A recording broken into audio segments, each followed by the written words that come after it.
Halo teman-teman semua, selamat datang di channel Story 3M, di mana kita kali ini akan menceritakan alur cerita dari manhwa yang berjudul The World After the Fall. Baiklah, tidak perlu berlama lagi, langsung saja kita masuk ke dalam alur ceritanya. Pada chapter sebelumnya, Ignal menanyakan dari mana Jaewon menambah sarung pedangnya, dan Jaewon mengatakan jika sarung pedangnya dibuat oleh Meikal. Beberapa saat setelahnya, Declan mengatakan rasanya sungguh aneh ketika mengetahui jika seorang master memperbaiki sarung pedang yang dibuat oleh muridnya sendiri. Ignal mengatakan jika sarung pedang ini masih bisa digunakan, namun sayangnya daya tahannya sudah mencapai batasannya. Ignal memberitahu jika dia tidak perlu membayarnya karena dia sudah membawakan kabar muridnya, dan Jaewon menanyakan apakah dia tidak bisa memperkuatnya. Ignal mengatakan apakah dia mau dirinya memperbaiki ciptaan setengah-setengah ini, tapi Jaewon mengatakan sarung pedang ini memiliki arti baginya. Declan mengatakan sepertinya itu tidaklah seburuk kelihatannya, bahkan dirinya sulit percaya jika itu dibuat oleh seorang manusia. Ignal mengatakan memangnya dia ini tahu apa, dan Declan mengatakan dirinya memang tidak tahu banyak, tetapi dirinya tahu jika sarung pedang ini menyimpan jejak penciptanya. Declan mengatakan jika penciptanya pasti telah berlatih crafting selama waktu yang sangat lama untuk bisa melangkah satu kali lagi lebih tinggi. Meskipun sang pembuat sarung pedang ini tahu akan kemungkinan kegagalannya, tapi keberaniannya untuk menghadapi ketakutannya telah tertanam dalam sarung pedang ini. Ignal mengatakan tetap saja ini dibuat oleh seorang manusia, tapi Declan mengatakan justru itulah yang membuatnya semakin bernilai. Ignal mengatakan jika material dasarnya terlalu buruk karena terbuat dari Hornet Pesta 4, jadi sebesar apapun usahanya, tidak akan ada peningkatan. Declan menanyakan apakah barang seperti itu terlalu sulit bagi seorang master craftsman. Ignal mengatakan bukan soal sulit atau tidak, tapi lebih kepada membuang-buang waktunya saja. Ignal mengatakan meskipun kasar dan berantakan, tapi ada logika dan keteraturannya sendiri, dan meskipun ranknya tidaklah terlalu tinggi, tapi masih mengandung skill dignity. Yang lebih penting lagi, benda ini jelas dibuat untuk menyembunyikan sifat asli pedangnya, jadi pasti ada permintaan khusus dari seorang pemesannya. Declan mengatakan bahkan Tuan Ignal tidak berani mengutak-ngatik desain sejelas ini, dan Ignal mengatakan bukannya tidak bisa tetapi dirinya tidak mau. Ignal menanyakan apakah dirinya bisa melihat pedangnya, dan Jaewon mengatakan jika senjatanya adalah tipe spirit weapon. Ketika memeriksanya, Ignal merasa jika pedang ini tidak terbentuk secara alami, tetapi di saat bersamaan itu juga tidak dibuat oleh seseorang. Declan menanyakan apakah itu mungkin, dan Ignal mengatakan tidak hanya ada dua kemungkinan di dunia ini, seperti bagaimana adaptasi dan awakening bukanlah segalanya. Declan mengatakan dalam kasus ini, bukankah dua hal tersebut dapat mencakup kemungkinannya, tapi Ignal mengatakan dirinya masih harus mempelajarinya. Ignal mengatakan jika Jaewon mempercayakan pedangnya padanya, dirinya akan memperkuatnya sesuai dengan keinginannya, bahkan dirinya tidak akan menagih bayarannya. Jaewon menanyakan apakah maksudnya gratis, dan Ignal mengatakan lagi pula dia tidak akan mampu untuk membayarnya. Ignal mengatakan jika seseorang seperti mereka pasti akan mencoba membayarnya dengan kekonyolan dibandingkan dengan uang. Bahkan, Ignal memberitahu jika ada seseorang yang selalu membicarakan omong kosong dengan membawakannya sisi White Dragon atau cakar Ice Dragon. Runat mengatakan kalau begitu syukurlah karena dirinya berencana untuk menawarkan Anderson sebagai pembayarannya. Jaewon menanyakan berapa lama waktu yang dia butuhkan untuk menyelesaikannya, dan Ignal mengatakan paling cepat 1 bulan.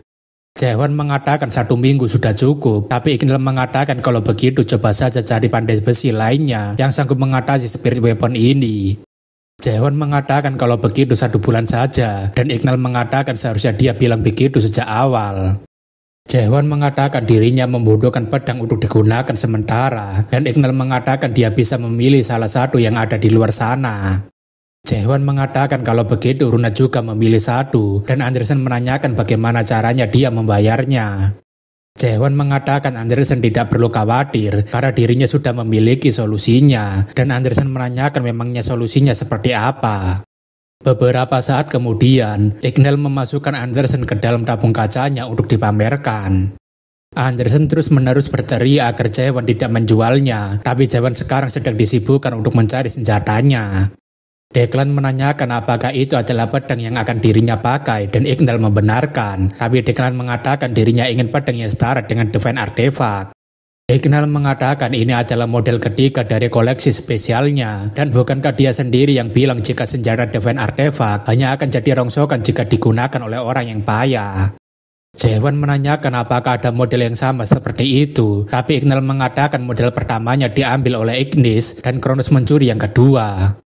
Jaewon menanyakan apakah tidak ada lagi yang tersisa, dan Ignal mengatakan bahkan jika dia memesannya, dirinya akan memikirkannya ribuan kali.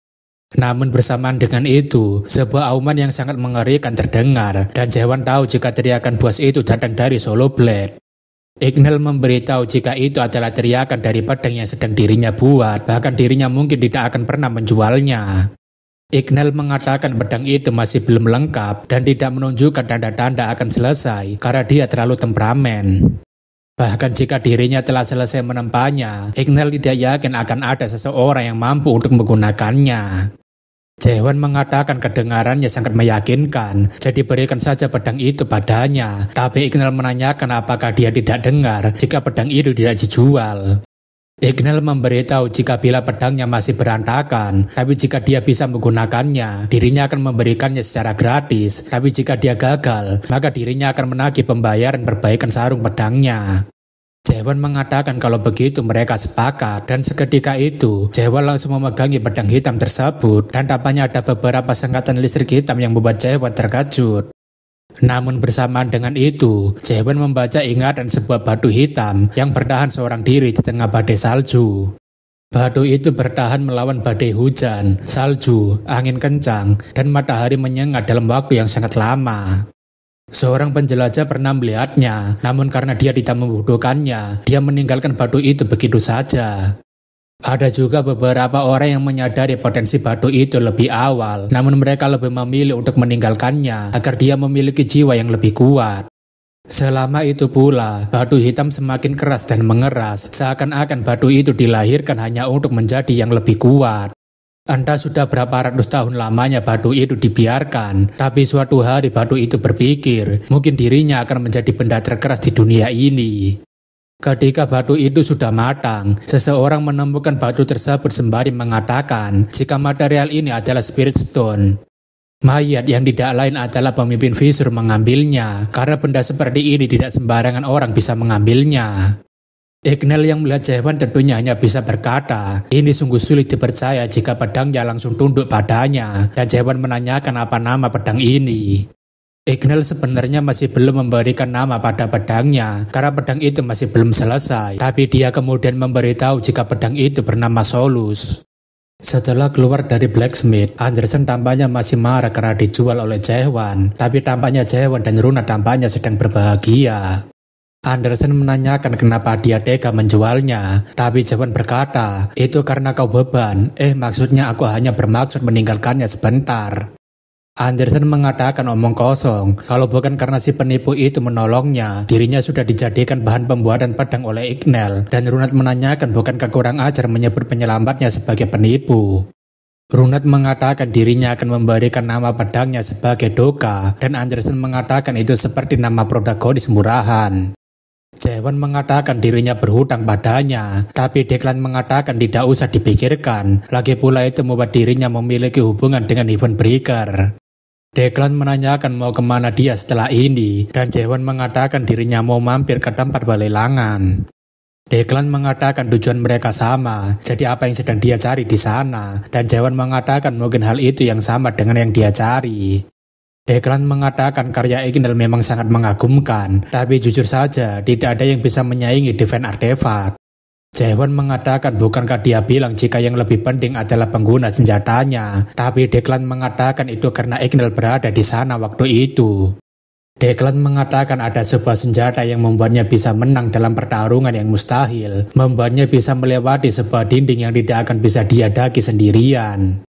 Jaewon kemudian secara tidak sengaja mencoba melihat ke arah langit seperti yang dilakukan oleh Declan, dan seketika itu Jaewon tampaknya menyadari apa yang sedang dia lihat. Declan mengatakan jika salah satu dari Seven Throne mendapatkan satu Divine Artifact, maka mereka bisa melawan Ancient Trinity sekalipun, dan Jaewon mengatakan senjata sekuat itu pasti akan melahap penggunanya. Declan mengatakan itu mungkin saja, dan karena itulah dirinya ingin mencobanya, apakah dirinya pantas untuk mendapatkannya atau tidak. Declan mengatakan kalau dirinya tahu mereka akan cocok begini, seharusnya dirinya mencarinya lebih awal, dan Jaewon mengatakan mungkin saja. Beberapa saat setelahnya, Jaewon bersama dengan Declan dan yang lainnya akhirnya telah sampai di rumah lelang Kaspion, yaitu Haejeong. Melihat Jaewon yang tiba-tiba berhenti berjalan, Declan menanyakan ada apa, dan Jaewon mengatakan sudah jelas sekali jika dia memiliki motif tersembunyi. Declan mengatakan sepertinya dirinya tidak bisa menyembunyikannya lebih lama karena dirinya memang menginginkan sesuatu darinya. Declan mengatakan dirinya ingin sekali memakan dimsum legendaris itu, jadi bolehkah dirinya memintanya satu saja. Runat mengatakan ini adalah jatah makan siangnya dan juga Jaewon, tapi Declan mengatakan hanya satu gigitan saja, lagi pula dirinya ini orang baik. Runat menanyakan bagaimana menurutnya, dan Jaewon mengatakan berikan saja jatahnya padanya. Declan yang mencicipi dimsum tersebut tentunya mengatakan rasanya benar-benar sangat enak dan sesuai dengan reputasi dimsum murim legendarisnya. Jaewon mengatakan kalau begitu apa tujuannya yang sebenarnya, dan Declan mengatakan sebenarnya pelelangan ini terbagi menjadi dua. Pintu emas untuk barang umum dan pintu rahasia untuk artefak tingkat tinggi, dan undangan ke Hidden God hanya diperbolehkan untuk membawa satu pendamping saja. Declan memberitahu jika ada banyak kenalannya yang akan hadir di sana, dan mereka pasti akan membawa seorang tamu yang mengesankan juga. Oleh karena itu, Declan ingin agar Jaewon mau menjadi partnernya, dan kalau dia ragu, dia bisa menganggap ini sebagai pergandengan tangan sementara.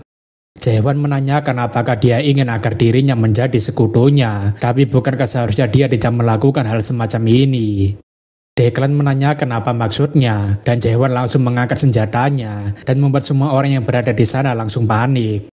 Seketika itu, Jaewon langsung menggunakan tusukannya yang diperkuat dengan war power-nya untuk mengarahkannya ke arah langit. Bukan hanya asal menusuk ke langit saja, tetapi itu karena Jaewon sebelumnya sudah melihat sesuatu yang berada di langit-langit tapi tidak bisa dilihat. Benar saja ketika Jaewon menusuk ke arah langit tersebut, tusukan Jaewon tidak menghilang begitu saja, tetapi tusukan itu mengenai sesuatu. Beberapa orang kemudian membantu seorang Pak Tua yang kaget untuk berdiri, tetapi Pak Tua itu malah ketakutan sembari menunjuk seseorang. Jaewon mengatakan tidak usah menyembunyikannya lebih lama lagi, karena dirinya sudah tahu siapa dia sebenarnya. Waktu itu, Garam memperingatkan agar Jaewon berhati-hati dengan orang yang bernama Mayat, karena dia tidak akan tinggal diam jika tahu ada seorang Awakender seperti dia. Edan juga mengatakan dulu sekali dia pernah melihat dunia seseorang dengan sesuatu yang tergantung di langit-langitnya, namun itu bukanlah sebuah mata. Jaewon juga mengingat ingatan Spectre tentang seseorang yang membunuh semua anggotanya dan membuat Spectre terombang-ambing di dalam metaverse. Jaewon kemudian mengatakan, bukankah begitu pemimpin Visur, atau bisa dirinya panggil sebagai Mayat Van Declan. Pak Tua yang ketakutan sebelumnya langsung berteriak agar semua orang segera lari, karena Mayat akan membantai mereka semua.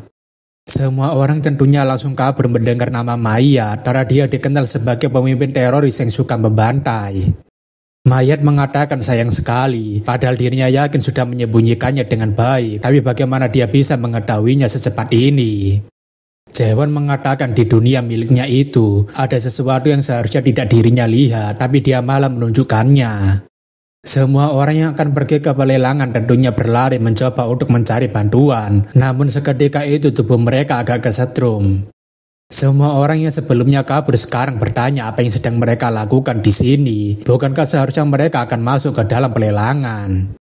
Mayat mengatakan sebenarnya dirinya tidak ingin identitasnya terbongkar, karena begitu orang tahu siapa dirinya, mereka akan langsung menghakiminya secara sepihak. Jaewon yakin jika itu adalah skill pemotong ingatan, dan Jaewon mengatakan sepertinya tindakannya barusan itu malah menunjukkan prasangka buruknya padanya. Jaewon menanyakan kenapa dia ingin pergi bersama dengannya, dan Declan mengatakan karena dia melihat dunia yang sama dengannya, maka izinkan dirinya memperkenalkan dirinya dengan benar. Mayat memperkenalkan dirinya sebagai Mayat Van Declan, dan orang-orang di Abyss menyebutnya sebagai pemimpin Visur.